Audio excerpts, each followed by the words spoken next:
Assalamualaikum warahmatullahi wabarakatuh. Perkenalkan, nama saya Franky Chandra Kusuma, NIM 1900558 dari jurusan Pendidikan Luar Sekolah, Fakultas Ilmu Pendidikan Universitas Negeri. Baiklah, pada minggu ini kita akan membahas tentang administrasi keuangan. Apa yang dimaksud dengan administrasi keuangan? Itu adalah suatu upaya pengelolaan yang mencakup semua aktivitas yang berhubungan dengan keuangan guna mencapai tujuan suatu perusahaan atau organisasi. Pengertian administrasi keuangan menurut para ahli dapat dibagi menjadi dua, yaitu dalam arti sempit adalah semua aktivitas yang berhubungan dengan pencatatan, pemasukan, dan pengeluaran untuk pembiayaan di berbagai kegiatan organisasi, di mana bentuknya berupa tata usaha atau tata pembukuan keuangan.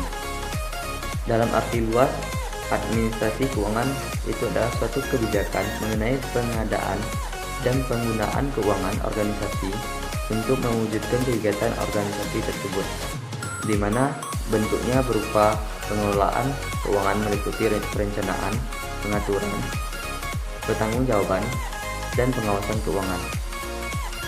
Menurut Liang Ji, pengertian administrasi keuangan adalah proses perencanaan, penyediaan, penggunaan uang dalam suatu perusahaan atau organisasi.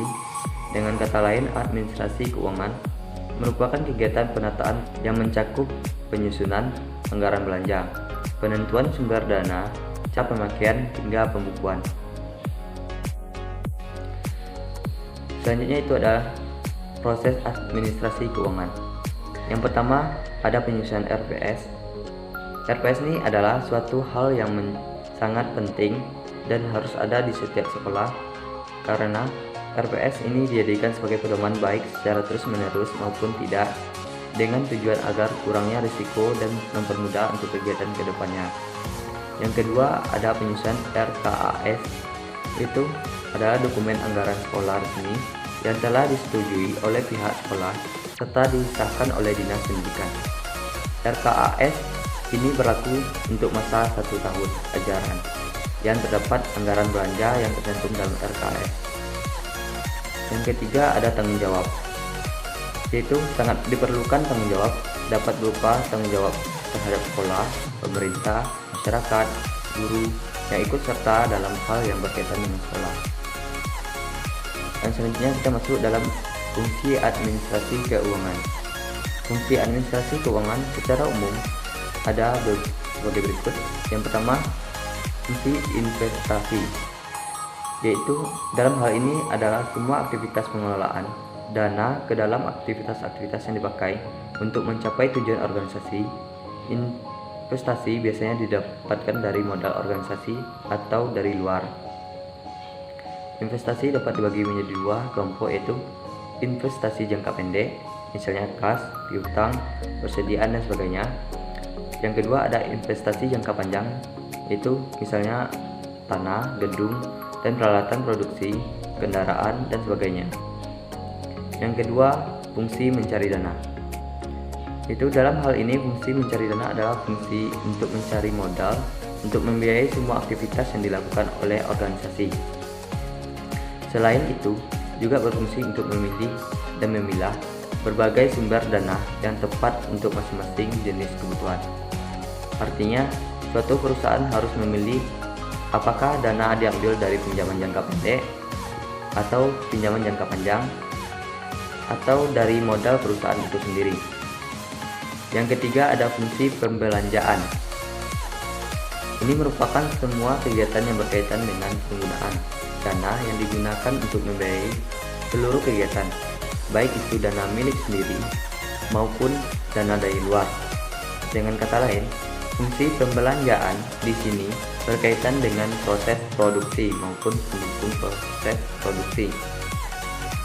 Yang keempat ada fungsi pembagian laba. Ini adalah kegiatan pembuatan dan penentuan aturan dalam. A few moments later. Yang keempat ada fungsi pembagian laba. Ini adalah kegiatan pembuatan dan penentuan aturan dalam pembagian keuntungan hasil usaha. Fungsinya, pembagian laba juga dapat dimasukkan ke dalam fungsi mencari dana.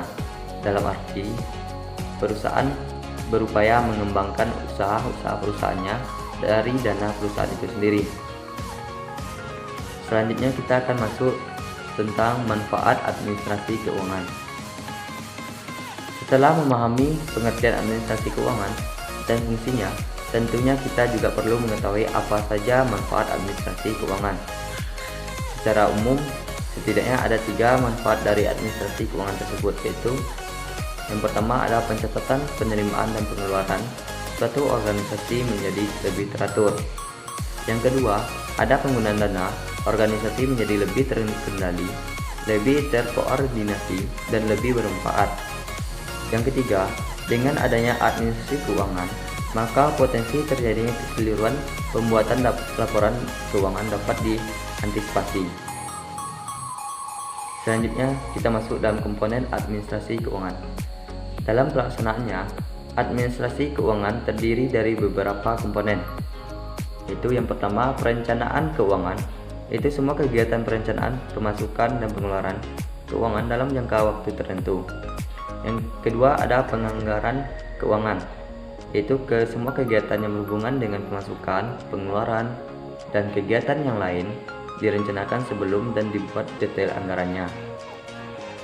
Yang ketiga, ada pengelolaan keuangan, yaitu penggunaan dana sedemikian rupa yang bertujuan untuk memaksimalkan kinerja perusahaan atau organisasi. Yang keempat, ada pencairan keuangan, yaitu semua hal yang berhubungan dengan upaya pengadaan dana agar semua kegiatan perusahaan dapat berjalan dengan baik. Yang kelima, ada penyimpanan keuangan, yaitu aktivitas pengumpulan dana perusahaan dengan menyimpan di tempat yang aman. Yang keenam, ada pengendalian keuangan, yaitu semua hal yang berhubungan dengan penilaian dan perbaikan sistem atau kinerja di bagian keuangan pada suatu perusahaan. Yang terakhir, ada pemeriksaan keuangan, yaitu hal-hal yang berkaitan dengan audit internal terhadap bagian keuangan perusahaan sebagai upaya pencegahan terjadinya penyimpangan. Sekian yang dapat saya sampaikan tentang materi minggu ini. Kalau ada salah dan kurangnya, saya mohon maaf. Assalamualaikum warahmatullahi wabarakatuh.